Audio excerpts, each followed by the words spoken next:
It's Thursday, October 26th, and my machine's finally getting moved out of my mom's basement. If you quit now, you deny yourself the legendary status you could claim by finishing. If you're a scammer, you're terrible at scamming. You should just steal the money without so many lies from dumber people than hipster nerds and using less effort. $10,000 or $10 million. Both frauds get you 5 years in prison, but only one is arguably worth it if you go expat. That's why I believe in you. Pity.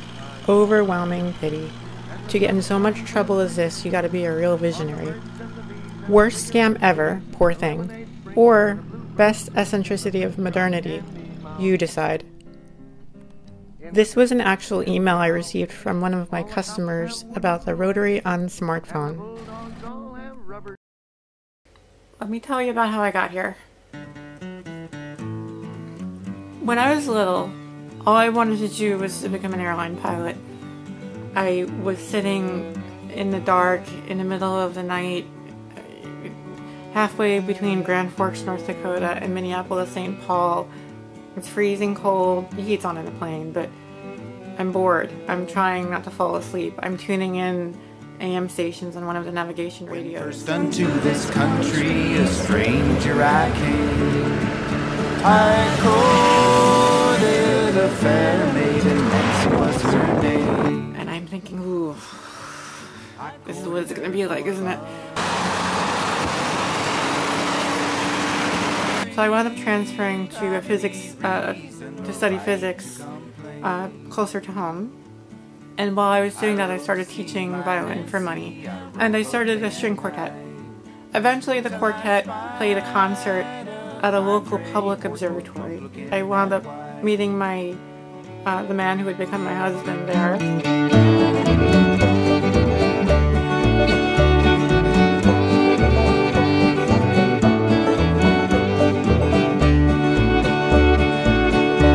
I wound up commissioning a new telescope for that observatory's dome, and that kind of led to me getting a position at Brookhaven National Laboratory working on sensor development for the VR Rubin Observatory, which is an 8.4 meter ground-based cosmology telescope in Chile.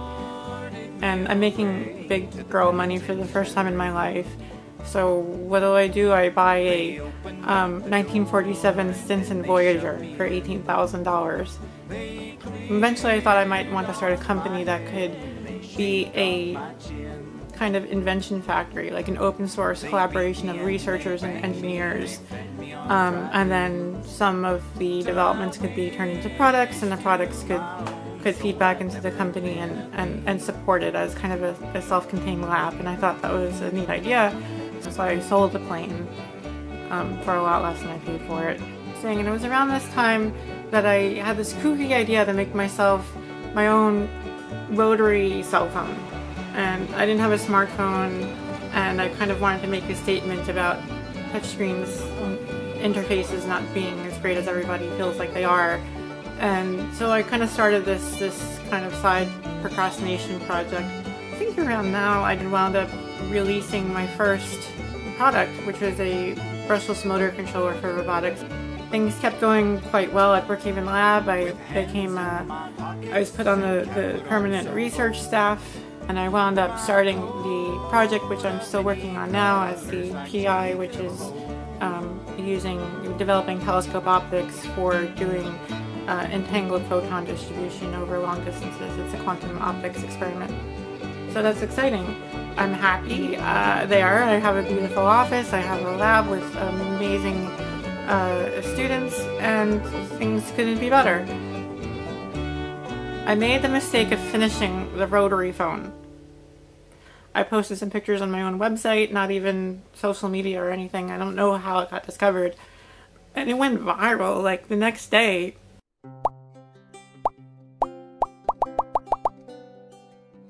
And I'm like, whoa, what just happened? And meanwhile, I'm still trying to get my company kind of off the ground with the robotics. And it didn't take long for people to start emailing me asking if I would sell the rotary phone. And I'm like, you know, there's no way that's going to happen. I thought to myself then that that would be a totally impossible endeavor. First of all, the rotary mechanism is made from old phone parts. What would I do? Would I buy thousands of old phones and then cannibalize them? It just didn't seem viable. And all the electronics I used only work on the 3G old phone networks, which were going offline. So it would have to be totally new electronics. So it was just a non-starter. And the emails for the phone keep coming. Like, people are begging me to sell them the phone. Like, I'll send you bags of money if you just send me a rotary cell phone. And I'm like, I'm not selling a rotary cell phone. I'm trying to start a business. At a certain point, it was almost like the universe was whispering in my ear, maybe you should sell the rotary phone. And this is kind of where the stupid started to creep into my brain, because I started to think, well, maybe I could mass produce a rotary phone. What would it take? It would take redesigning the rotary mechanism from scratch and having it manufactured new. How hard could that be?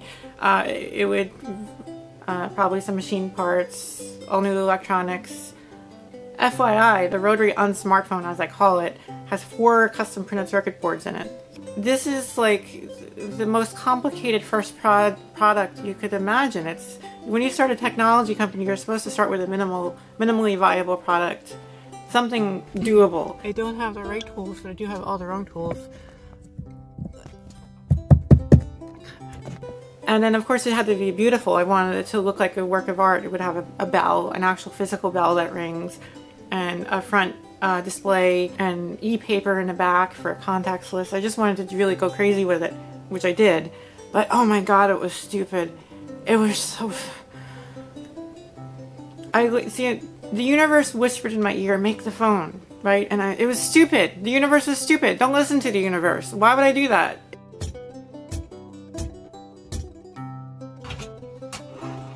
I put myself in an uncomfortable emotional position of being in over my head every single day. I know it. You don't have to tell me. Early on in the process, I'm pretty distracted, right? It's like, I'm so full of myself. I can design this thing. It's going to be mass produced. It's going to be the most amazing thing. It's going to work the first time. And I'm procrastinating. Like, I got this idea to make myself a powered electric paramotor with 2 fans off either side, and I called it the blimp drive, and then I made it. And you know, I kind of got distracted by woodworking for a little bit, which is a good, you know, tool to have in your toolkit. But I'm like, did I have to build a router table into my table saw so it would have the same fence? On the other hand, why would you not do that? Shouldn't they all be like that? You know, so things like that. And then it's easy for me to justify that because the phone itself was in fact a procrastination project. So it's like, who knows what would come out of these things. And finally, I'm getting close to production, feeling like the design is production ready. I have all the injection molded parts made, which are currently in this building, and I'm just finalizing the electrical design. And what you do from here, you have the printed circuit boards made, and then you buy all, which are custom, your own design, and then you buy all the little bits and pieces, the components that get soldered to it, 1,000 or 10,000 or 100,000 units, which is the only affordable way to do it. You get back something like this. That one was a reject.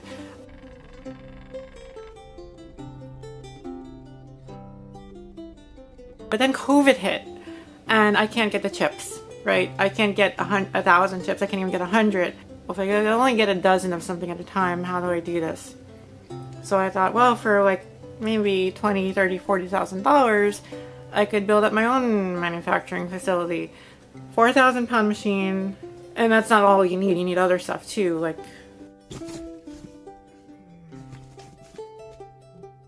3-phase power done the right way.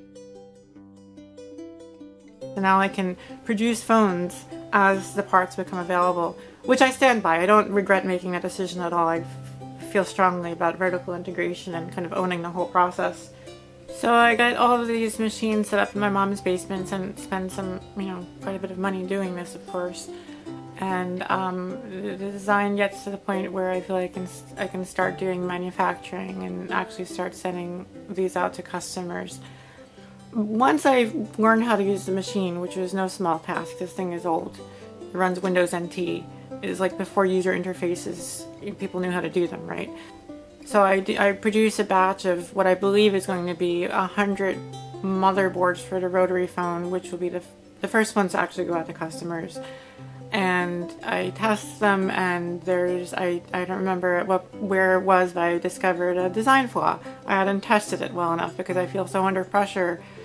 So I do a redesign, and a month later or so, or more, I do another production run, wasting another God knows how many hundreds of components that are already expensive, and the same thing happened.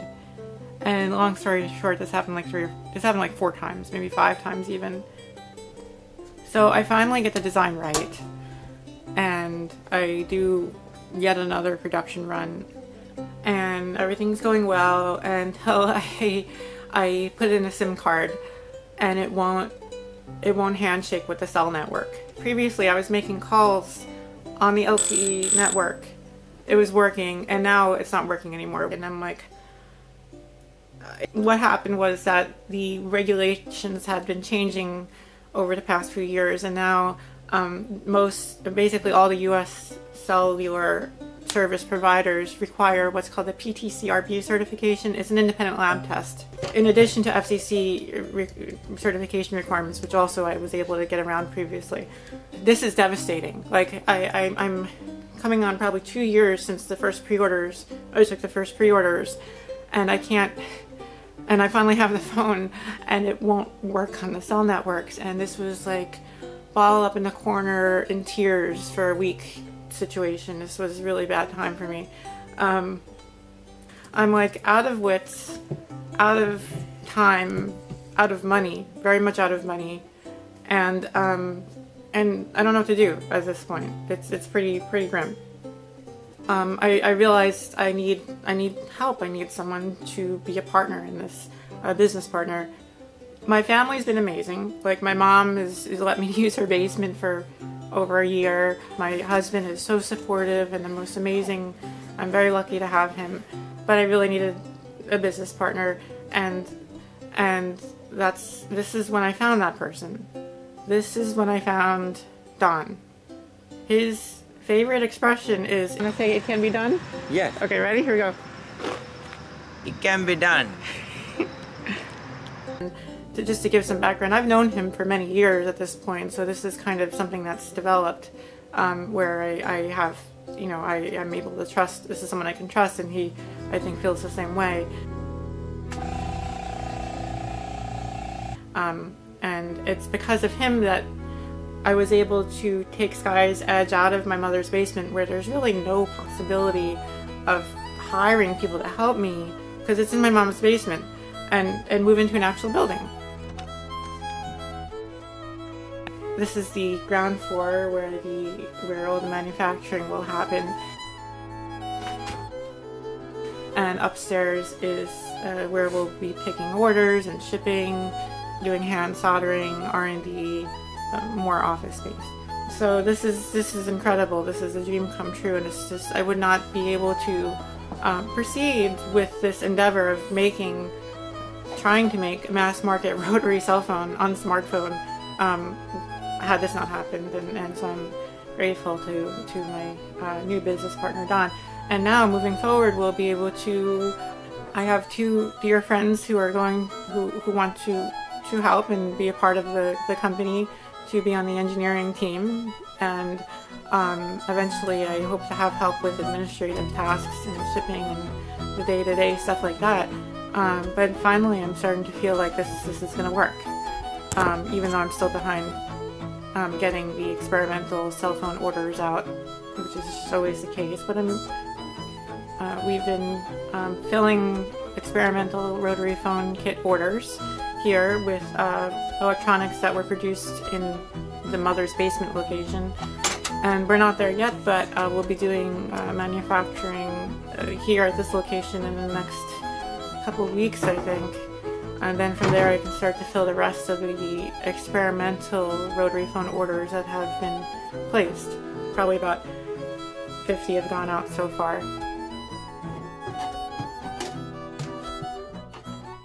It's working out at this point, and I feel like if I'm on track to be in a place where the rotary phone as a product is a stable thing. It'll probably won't be for another year until that's really the case.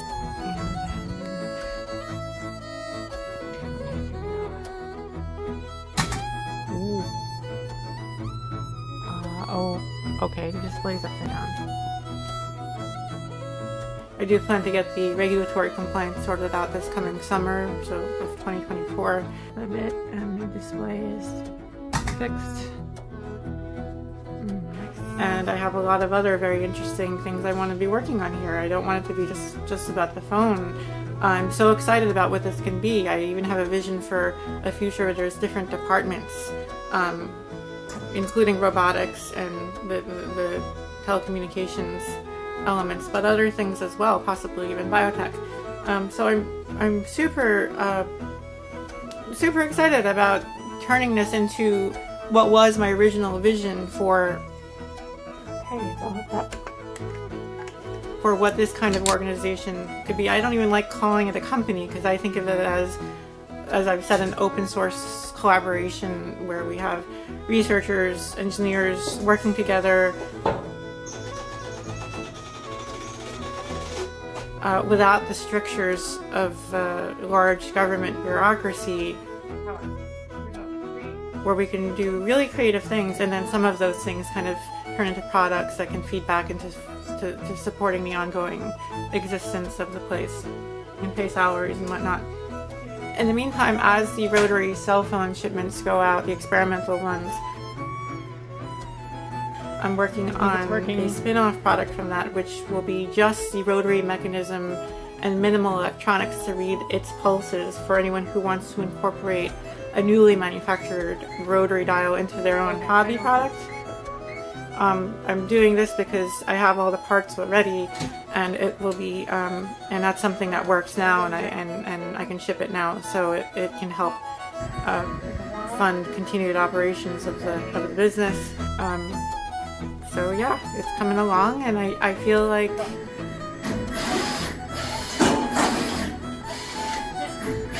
stability is in sight.